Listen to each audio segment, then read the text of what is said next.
Sometimes evil doesn't wear a mask. It smiles. It offers help.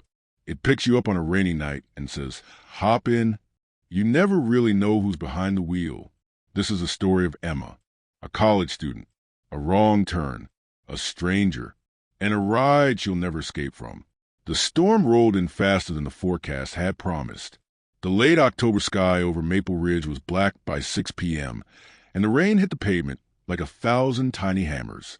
Emma adjusted the hood of her jacket and kept walking, her phone long dead, her ride long canceled, and the bus schedule completely off due to flooding downtown.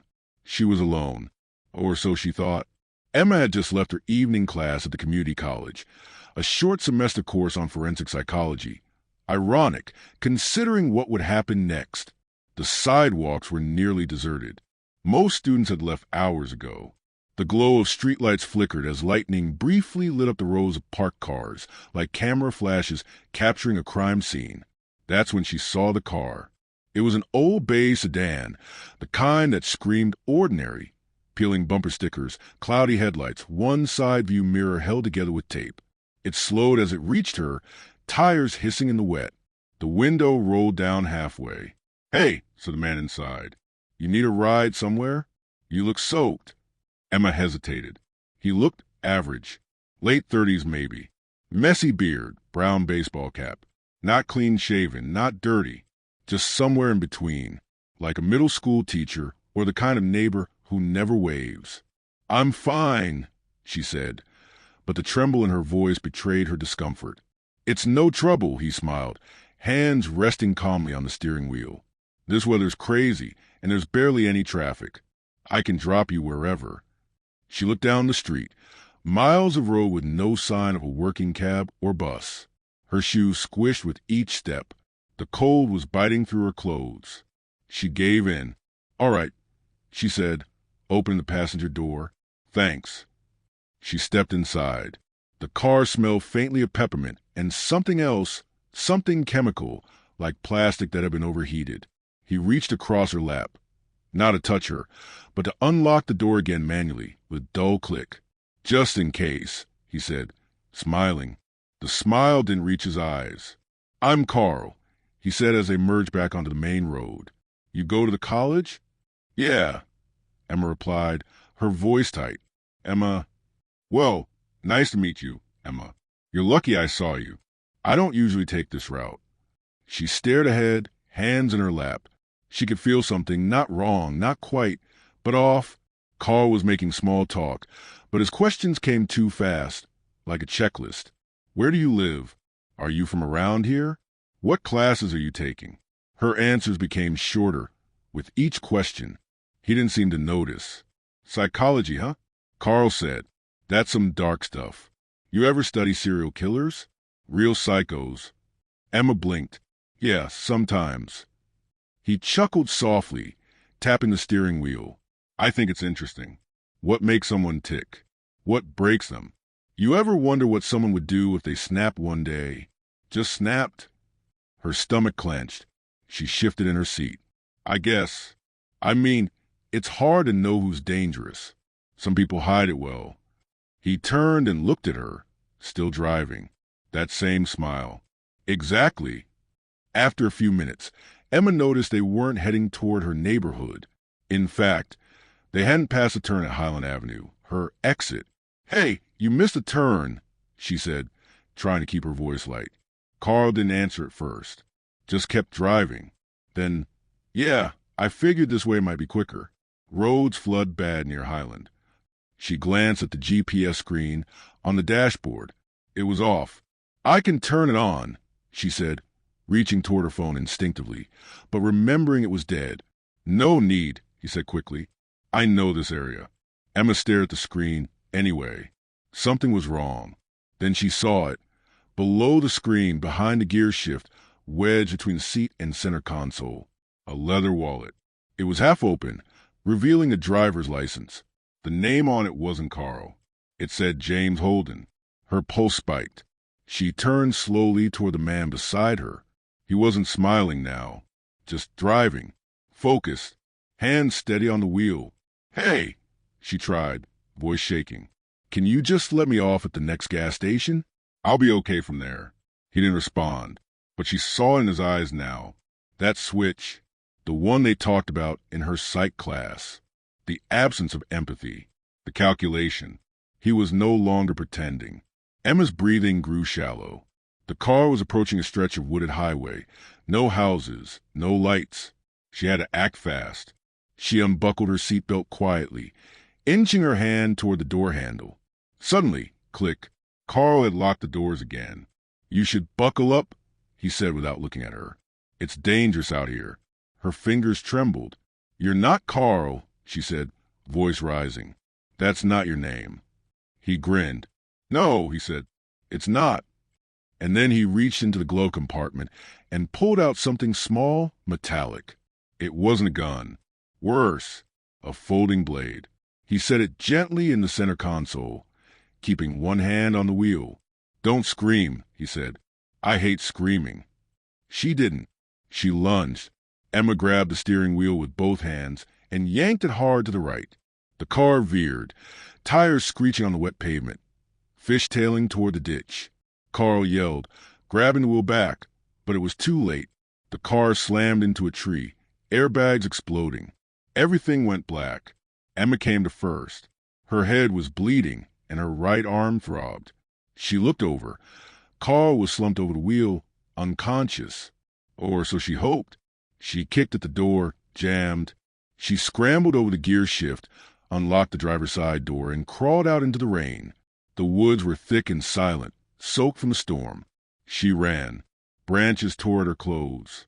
Her shoes sank into mud and leaves. She didn't know where she was running, only that she couldn't stop. Behind her, she thought she heard something, movement, a crunch of leaves. Emma saw a faint light in the distance. A cabin? A hunting post? She didn't care. She ran toward it, lungs burning. When she reached the building, she realized it was abandoned, windows shattered, moss growing on the wood. But it had a door and a lock.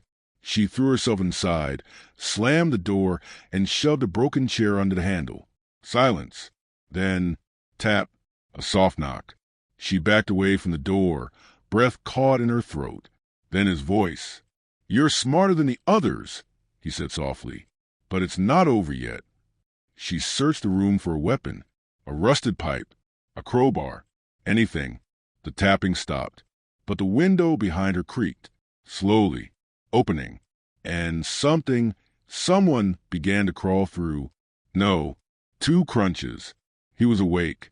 They say when you survive something traumatic, your mind protects you, blurs the worst parts, masks the screams, replaces them with static. But Emma remembered everything. The window creaking open, the cold hand reaching through, and the voice that whispered her name like it owned it. This was no accident. She wasn't just in the wrong place at the wrong time. She was chosen. When Emma opened her eyes again, it was morning.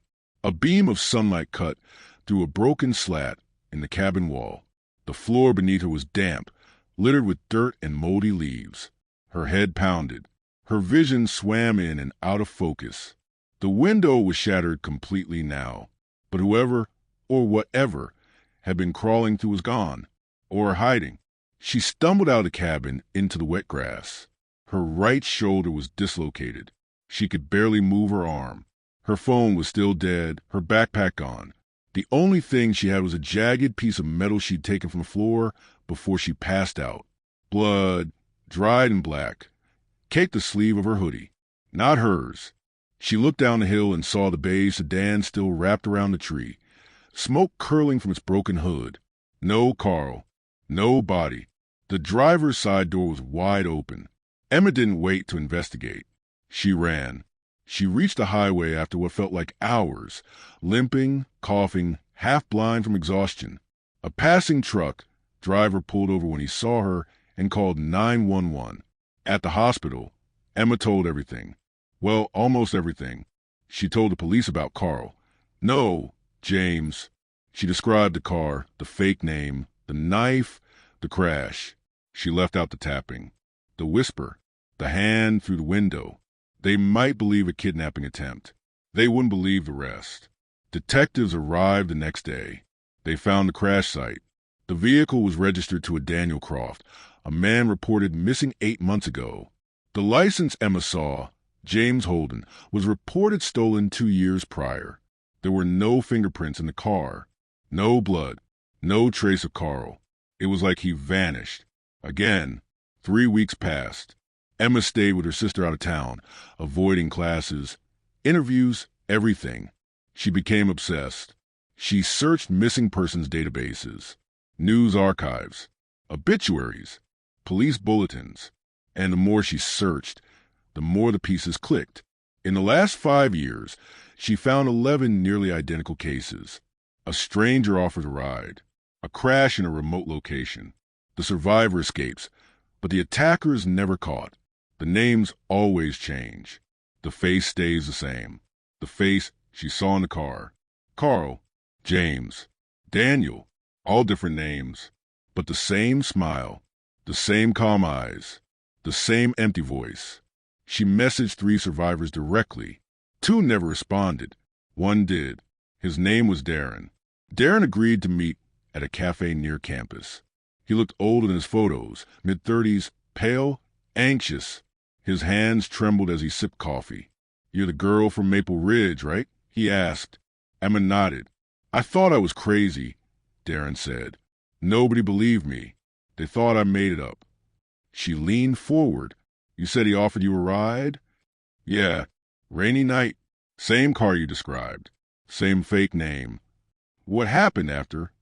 Darren's face darkened. "I crashed the car. Thought I killed him. Ran to the woods until I hit a gas station. Cops found the wreck, but the guy was gone. Left behind nothing but a lighter and a single tooth." He paused. "Emma," he said, "this guy isn't just some psycho. He's hunting, practicing." "Practicing?" she asked. "For something worse, something bigger. He let us live." She swallowed. "Why?" He shook his head. "I think we weren't what he was looking for." That night, back in her sister's apartment, Emma began printing out every victim photo, every police sketch, every headline tied to her stranger.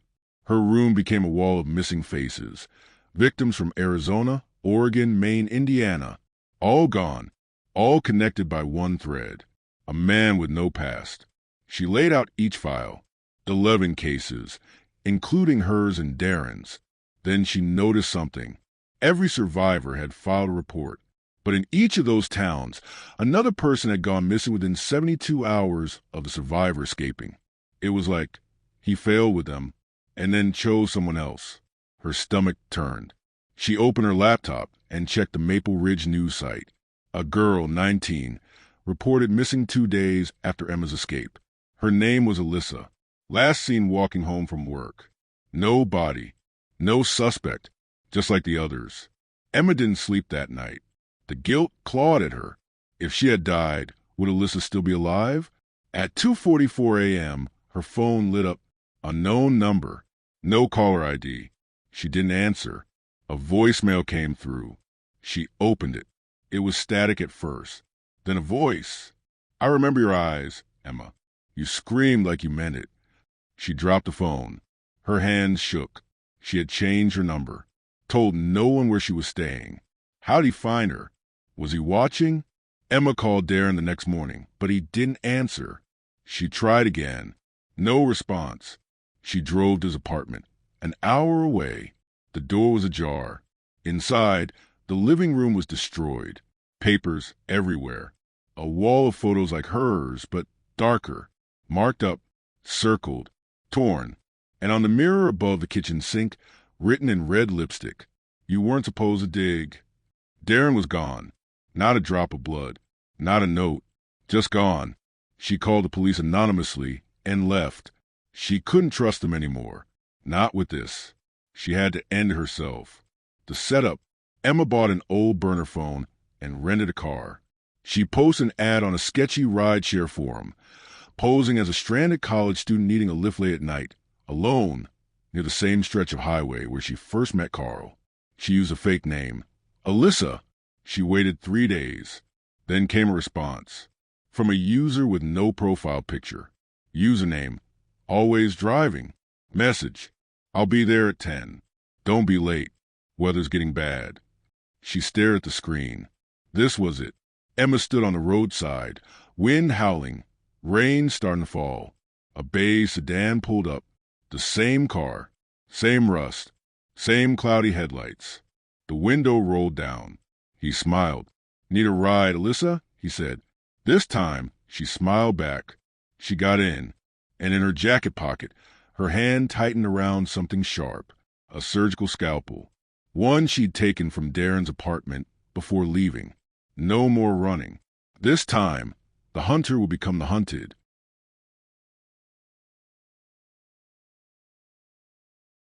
Sometimes revenge feels simple, like justice, like power returning to your hands. But what if the thing you're hunting isn't just a man? What if it's a ritual, a legacy, a house that changes locations, and a killer who never really leaves? Emma thought she'd end it tonight, but she just stepped into something ancient, something designed and never let her out. In the car, the door slammed shut behind her. Emma sat beside him again. Carl James Daniel, whoever he truly was, he looked exactly the same, expression calm, eyes like cold glass. A half smile that never moved past his lips. As the car pulled away from the shoulder, she felt the blade in her pocket press against her thigh. She told herself she was ready. I don't usually pick up from this area, he said casually, as if nothing had happened weeks before. You're lucky I saw you. She nodded, barely speaking. Her eyes stayed on the dashboard. Still no GPS. Still no music. Just the sound of rain tapping the windows and tires slicing through puddles. You're not much of a talker, he said after a few minutes. Neither are you, she replied. He smiled wider. Touché. Turning off the map, 10 minutes into the drive, he turned off the highway. Shortcut, he muttered. Emma stiffened. That doesn't go toward town. He shrugged. You said Oak Ridge. This is faster. I never said Oak Ridge. Silence. That's when she knew. He wasn't playing anymore. He remembered her. He just didn't care. The country road. The trees swallowed the road hole. Branches arched above the car like a canopy of twisted arms, blotting out the moonlight. The road became gravel, then dirt. Emma stared at her phone. No signal. Not even a flicker. Carl, or whatever his name was, didn't seem rushed. He didn't fidget. Didn't look back. She watched his hands. Calm on the wheel, no tension. As if this was just a routine pickup. You ever hear the house without a number? He asked suddenly. Emma blinked. What? The house? He said, tone drifting into something darker. The one that shows up where it shouldn't. The one that only certain people see. People like us. Us? She asked. He looked at her now. Really looked. The ones who disappear, he said. The driveway. After another 20 minutes of silence, the road ended. They reached a narrow driveway framed by dead trees. Gravel crunched under the tires as the car rolled forward into a clearing. There it was. A house. Old, massive Victorian. Black wood, rotted porch. Windows boarded up, but something flickered inside. Candles, maybe. It wasn't on any map. No lights. No mailbox. No power lines. Just standing there like it had grown from the dirt itself. He parked. We're here, he said. Emma tightened her grip on the scalpel inside her jacket. You live here? He opened the door. Not exactly. I visit. Inside the house. The moment she stepped through the doorway, the air changed. It was warmer than outside, but still carried a chill that seemed to breathe down her spine. The hallway was lined with rotting wallpaper, old portraits whose eyes seemed painted to follow her. The smell hit next. Damp earth. Copper.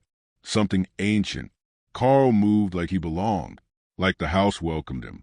Emma followed, silently counting exits, scanning for tools, weapons, anything. Then she noticed something far worse. The walls were covered in photos. Faces. Dozens. Maybe hundreds. Each printed on old film paper. Taped or nailed to the wall. Some were labeled. Darren failed. Alyssa taken. Emma escaped. Her throat tightened. She was on his wall. The basement door. They reached a door at the end of the hall. Heavy wood, rusted iron handle. It looked older than the rest of the house. He stopped and turned. You came looking for answers, right? Emma nodded. You're brave. Most run. You made it back in. He smiled. This place only opens for the marked ones. The ones who got away. It lets them back in for the game to finish. She didn't understand. Not yet, but she would. He opened the door. The labyrinth below. The stairs led deep underground. Far deeper than any normal basement. The air grew colder with each step, and the walls shifted from wood to stone. Symbols were carved into the rock. Twisted runes she didn't recognize. Bones hung from nails like wind chimes. At the base of the stairs, the tunnel opened into a chamber. Chains hung from the ceiling. Tables with restraints. Polaroids laid out in perfect grids. This wasn't just a killer's lair. It was a shrine. He stepped into the center and turned to her. I've seen your fear, he said. But fear is just a door. I need you to see what's after fear. He reached behind a column and pulled out something wrapped in cloth. He unwrapped it. A mask. Porcelain. Blank. Human teeth embedded into the mouthpiece. I wore this the first time I killed, he whispered. I want you to wear it now. She stepped back. No. It's your turn, he said. You survived. That means you're chosen. You become the next, or you become the last. The counterattack. Emma lunged. She drew the scalpel from her coat and slashed upward, catching him across the wrist. Blood sprayed the stone. He howled, dropping the mask. She kicked him in the knee and bolted up the stairs. He chased. The house groaned as she ran, floors warping, doors shifting. It was like it didn't want her to leave. She burst through the kitchen, grabbing a rusted knife from the counter. He tackled her against the wall. They fought, rolling across the floor. He tried to choke her. She stabbed, once, twice, into his ribs. His grip loosened. She kicked him off and scrambled toward the door. It wouldn't open. Then bang! The door flew open on its own, as if the house had made a decision. Let her go. Outside again. Emma ran into the woods, bleeding, exhausted, gasping for air. Behind her, the house stood silently. No sound, no light, no movement. Then it blinked. Just for a second. It wasn't there anymore. The house vanished, like it had never existed. Epilogue setup. Emma made it to a main road. A driver picked her up. This time, a real driver. A woman. No smile. No hidden knife. She went to the police again. Gave them the coordinates. They found nothing. No house. No Carl. No bodies. Just a clearing where the soil was scorched, like something had burned there a long time ago. Back at home, Emma checked her wall of victims. Newspapers. Printouts. Photos. Then she saw it. A photo that hadn't been there before. Taped right in the center. Her, wearing the mask. Emma thought the nightmare ended when the house disappeared. But real nightmares don't fade. They evolve. Something followed her back. And someone, maybe even something, has marked her. Now the faces on the wall. They move when she sleeps. And the mask? It wants to be worn. A stranger in her reflection. Days passed. Emma barely left her apartment. She didn't tell her sister what had happened. How could she? How do you explain a house that vanished? A killer who wore other names like Skin? A mask that whispered while you slept? The photo taped to her wall of her in that mask remained unexplained. She hadn't taken it. She hadn't posed. And yet there was fresh ink, crisp edges. She tried to destroy it, burned it. But the next morning, it returned, right in the center of her mirror. This time, her eyes in the photo were black. The dreams got worse. Every night, she found herself back in the woods, standing in front of the house again. But it was different now, bigger, breathing. Each night, she heard the same voice. You are chosen. The house knows your name. The mark. Emma woke up one morning and noticed a bruise on her wrist. Faint at first, but perfectly circular like an old seal or brand. Inside the circle, a symbol had formed. She checked every photo of survivors she could find, the few images that existed. In one blurry police photo, Darren had the same mark on his forearm. And in an even older article, from 1997, there was a woman named Lenora Hastings who claimed to have escaped a ritualistic kidnapping in Utah. She too had the mark. She was labeled unstable and institutionalized. Emma found her, still alive, still locked up, the woman who survived. The facility was a psychiatric center in Oregon. Emma lied her way in as a distant niece. Lenora Hastings sat in a gray recreation room, humming to herself, eyes clouded but sharp. She stared at Emma the moment she entered. "You've seen the house," Lenora said. "It touched you, didn't it?" Emma sat across from her. "I need to know what it is." Lenora smiled, teeth yellow, cracked. "It's not what, it's who." Emma frowned. Lenora continued. "The house isn't built. It's summoned. It moves to where it's called. It chooses the marked. The ones who carry trauma, who looked into darkness and flinched. It feeds on choices. Survival. Sacrifice." Emma asked, "And the man?" "Carl." Lenora shook her head. "He's not a man anymore. Not really. He was the first marked. The first to wear the mask. Every time someone escapes, the house takes another. Keeps balance." Emma's breath caught. "It took someone after me." Lenora nodded slowly. "It always does. Unless you go back." Emma clenched her fists. "Why would I do that?" Lenora leaned in close. "Because if you don't, it'll keep finding others. And eventually someone you love. The final cycle begins." Emma left the facility shaking, cold despite the sun. She returned to her apartment and found something waiting for her, a package on her kitchen counter. She hadn't ordered anything. It was unmarked, sealed in black wax. She opened it. Inside was a mask, the same porcelain horror. Human teeth, blank eyes. But this time it wasn't stained. It was clean, new, and beneath it a note. "One final game. You know the way. A friend in the walls." She dropped the mask, but her fingers wouldn't let go. It pulsed faintly, like it had a heartbeat. That night, she slept with the lights on. But around 2:16 a.m., the apartment went dark. Power out. And in the hallway, the sound of something heavy dragging across wood. She opened the door. The hallway stretched longer than it should. At the end, lit by candlelight, stood the house. Inside her apartment building, waiting, the return to the house. This time, she didn't hesitate. She stepped forward. And with every step, the hallway behind her disappeared. The front door shut forever. Inside, the air was thicker, smelled like sulfur and old books. The rooms rearranged themselves as she moved. No longer rotting, but ornate, grand, cathedral-like. Portraits lined the halls. Paintings of her. Emma in different poses. Emma in the mask. Emma bleeding. Emma smiling. She passed a massive dining hall. The long wooden table was set for one.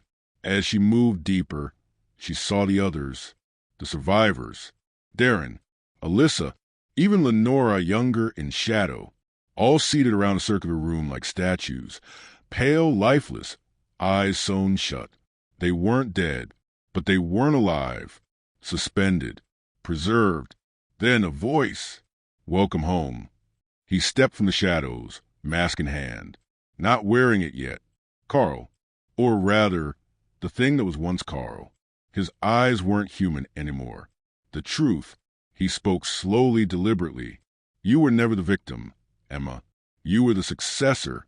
The house feeds on fear, but rewards survival. You were chosen to wear the mask. You killed me that night, but only the version that could die. Now, you must take the mask or become one of them." He pointed to the suspended victims. "The house doesn't kill. It preserves. For the final ritual." Emma shook her head. "No, I won't become like you." He smiled. "You already are." Then he tossed a mask to her feet. "Put on, or I'll put on your sister instead." Emma froze. He knew where she lived. The house did. Conclusion to part 4. She stared at the mask. Her reflection warped in its shine. Her hands trembled. If she wore it, Would she become like him? Or was there still time to destroy it? She picked it up slowly, felt the weight of centuries in her grip. Carl stepped forward. Your choice, Emma. Always your choice. She raised a mask, and the candles in the room all blew out at once. Darkness fell. They say when you wear the mask, you lose yourself. But what if you never truly knew who you were to begin with? Emma has reached the final room, surrounded by the lost, haunted by the hunted, and holding the one object that could end it all or unleash something worse. Tonight, she will either destroy the house or become part of its walls. The mask, the cold porcelain of the mask pulsed faintly in her hands, alive, like it was breathing. Emma stood alone in the great circular chamber, surrounded by frozen victims in suspended silence. Carl, or what remained of him, watched her from the shadows, eyes hollow, voice like a needle scratching vinyl. You were meant to wear it. This is the end. In the beginning, Emma stared into the mask's blank eyes. She saw herself, reflected dozens of times across its surface, crying, bleeding, screaming, and beneath all of it, smiling. A part of her, the darker part, the part that survived, wanted to put on, to end the fear, to become the one others feared. But another part knew, wearing it meant becoming the house, becoming him. She turned to Carl. What happens if I don't? He smiled calmly. Then someone else wears it. Someone you love. He raised his hand, and the air shimmered.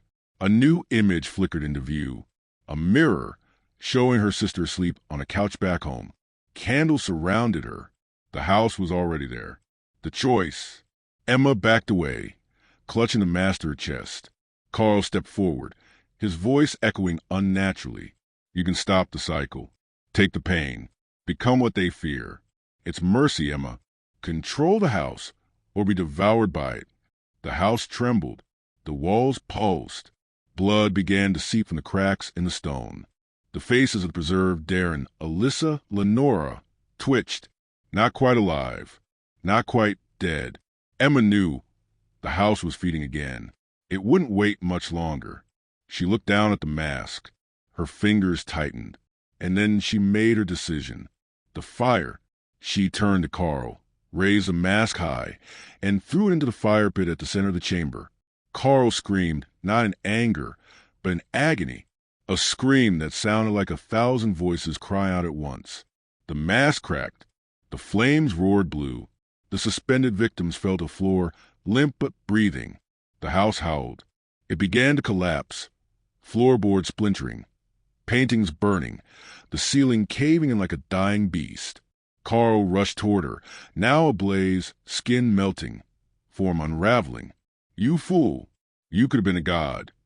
Emma grabbed a rusted pipe from the ground and swung it straight through his chest. He hit the floor, choking, burning from the inside out. She ran. To escape. The halls twisted around her like intestines, bleeding black smoke and ash. Doors slammed. Screams echoed. The spirits of the taken, hundreds of them, howled as they were released, torn from the house like threads from flesh. Emma reached the stairs. The front door was wide open, moonlight pouring through. She leapt through the threshold and hit dirt. Behind her, the house exploded in fire. Not like a building, but like something alive dying. A final breath, then silence. The clearing was empty. No structure. No foundation. Just scorched earth. It was over. Aftermath. 3 days later, Emma was found on a roadside by a park ranger. Dehydrated. Delirious. Rambling about a burning house. She told the truth this time. And no one believed her. But they didn't lock her up. They just told her to rest. To seek grief counseling. To heal. She returned to her sister's home. Hugged her tight. Never let her out of sight again. For the first time in weeks. She slept, and the nightmares didn't come. 1 year later, Emma started a foundation for trauma survivors. Quiet work. Private. Low profile. But late one night, while sorting donations, she received a package. Unmarked. Sealed in wax. Her hands shook. She opened it. Inside was nothing but ashes. And a photo, a child, standing in front of a new house. Smiling. In the corner of the photo, handwritten, "The house always remembers." Closing scene. Emma now knows the truth. She didn't destroy the house. She freed it. It no longer needs a fixed place. No longer needs Carl. The house moves on its own now, guided by trauma, drawn to fear. It marks the broken, and when it finds the right one, it builds itself around them. Emma stares into the fire, photo in hand. She knows what she has to do. No more survivors. No more chosen. I find it first and burn it again. She picks up her bag, leaves her apartment, and somewhere in the distance, a door creaks open.